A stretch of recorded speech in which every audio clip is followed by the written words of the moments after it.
Our next question is from Caroline. I'm Caroline, and I'm a new Patreon subscriber in the UK.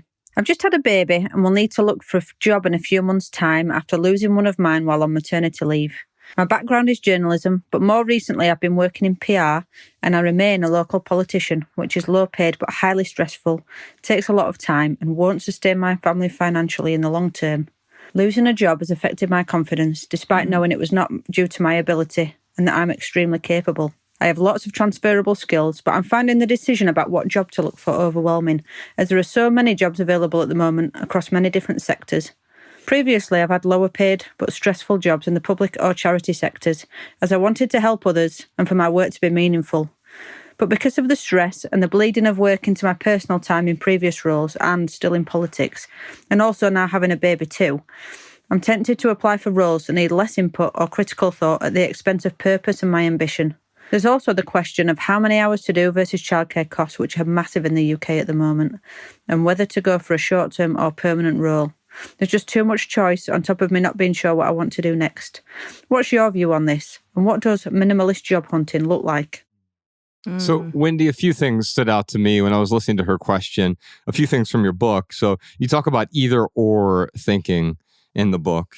And so I just want to talk about this, where you say, this is on page 67, either or thinking is limiting at best, detrimental at worst. And I think sometimes we think as though, well, in order to be a successful parent, I can't have a job. In order to have a job, I can't be a successful. It's that either or thinking where it's incredibly limiting, and it can even be detrimental so that both things become a catastrophe in our lives of sorts. And then later in the book, you also talk about assumptions. I know we already talked about earlier the discomfort and how, in a way, because she's uncomfortable right now, but accepting that discomfort is rather comforting in a way, or it at least increases your ability to experience comfort or experience less discomfort. But can we talk a bit about the either or thinking, and can we also talk about assumptions with respect to Caroline's question? Yes. Caroline, I love the question.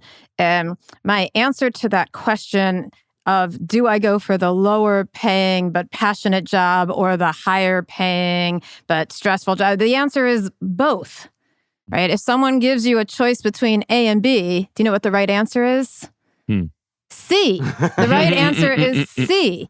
And just noticing that the framing of this is that false dichotomy. It's that either or. It's that question of A or B. So we can start with how do we shift the question, change the question, because that opens up all kinds of possibilities. This goes back to the study, part of the studies that we've done, where our colleague Ella Marone-Spector in INSEAD invited people to just change the question between an and an or in an experiment, and it opened up all kinds of new creative possibilities. So if we start by saying, how can I?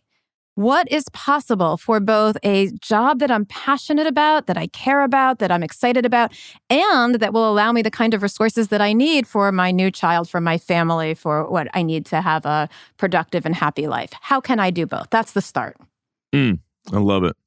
I mean, I keep going back to values. Like that when I was listening to her question, it's like, I know for me, when I got my first high-paying, stressful job, it was all about the money. Right. And that's what I obviously valued because that's what I was going for.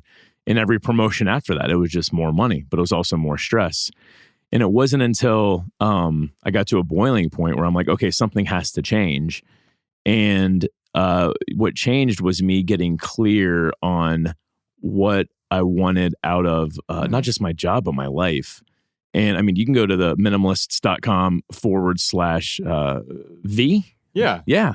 And there's a values worksheet there. And it's super helpful because like this is the foundation. This is like the compass I think anyone should use when they're making these major life decisions. And I agree, like it doesn't have to be either or. There's something out there. It's going to take a lot of work, but that's what simple is. Simple is not easy. Simple is a lot of work. It's a lot of dedication. But I think that she totally has an opportunity here to get everything she wants. It'll take a little time though, for sure.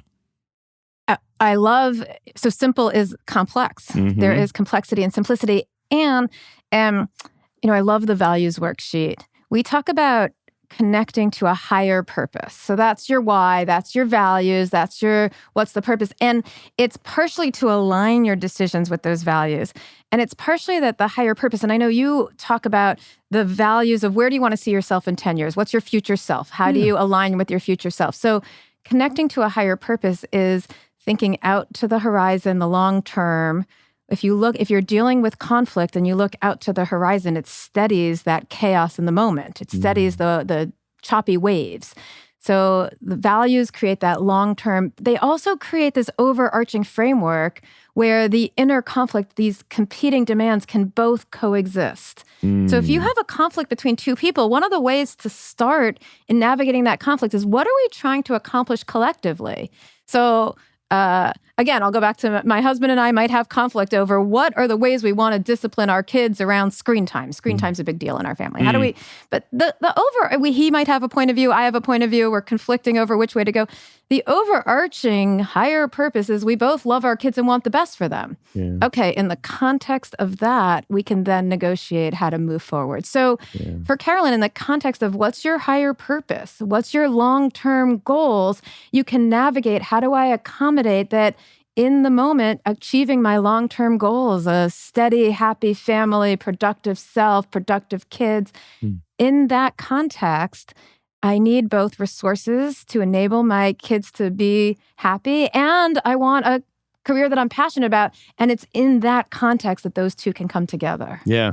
Yeah. To answer the last question she asked about what does minimalist job hunting look like, I will say this. Ultimately, the North Star is, I can't believe I get to do this. And we talked about this last week or a few weeks ago on the private podcast, but when I come in here on Tuesdays, we do a live stream on Tuesdays, and oh man, I can't believe I get to do. I have to leave my house at like 5:30 a.m. to get here on time and drive down from Ventura County.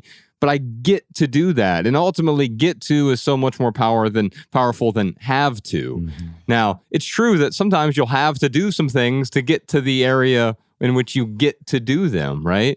And I would do this for no money whatsoever. I'm grateful that we have a list of Patreon subscribers who pay us, and they pay Jordan and Sean and Emma and Jess and Mallory and Danny and everyone else on the team, and they help out. But I get to do this. And so it's wonderful to get paid for the thing that you feel like, wow, I get to do this. And so if you don't feel like, oh yeah, or let me rephrase that. If you feel like, oh man, I guess I have to do this. Okay. That's maybe a stepping stone, but that's not where you want to end up. You want to end up somewhere where it's like, oh, I can't believe I get to do this. I think that's right. To add to so I think the process is start with your values, start with your higher purpose, know where you're going, your North Star. I think the next step is knowing what these competing demands are each about. What do you want the resources for? Is it in service of just pursuing money? Well, that unto itself can be kind of empty, but those resources are valuable. You need them. What are you passionate about? Really separate it. We talk about it as separating and connecting, separating out your different pieces, because that will allow you to come back together and find something better. That your passion may be local politics, but there might be a whole lot of other things you're passionate about along the way that gives you lots of possibility. Then I want to add one more thing, because I think it's really important in this both and thinking, which is we tend to think that both and thinking is about finding the ideal win-win in the moment. And sometimes that happens. That's great. Your win-win, your ideal hybrid, your integration. We call it the mule because it's the hybrid between the donkey and the horse. But both and thinking is also about noticing that we're making lots of decisions over time. We might not find that ideal win-win in the moment. We might be shifting between these opposing ideas in micro succession, experimenting along the way until we find that moment that we finally hit that perfect ideal. Yeah. It's beautiful. Our next question is from Sarah. Did you enjoy this standalone Patreon highlight? If so, you can listen to full episodes of the Minimalists private podcast available exclusively on Patreon. Visit patreon.com/theminimalists or click the link in the description. Your support keeps our podcast and YouTube channel 100% advertisement free.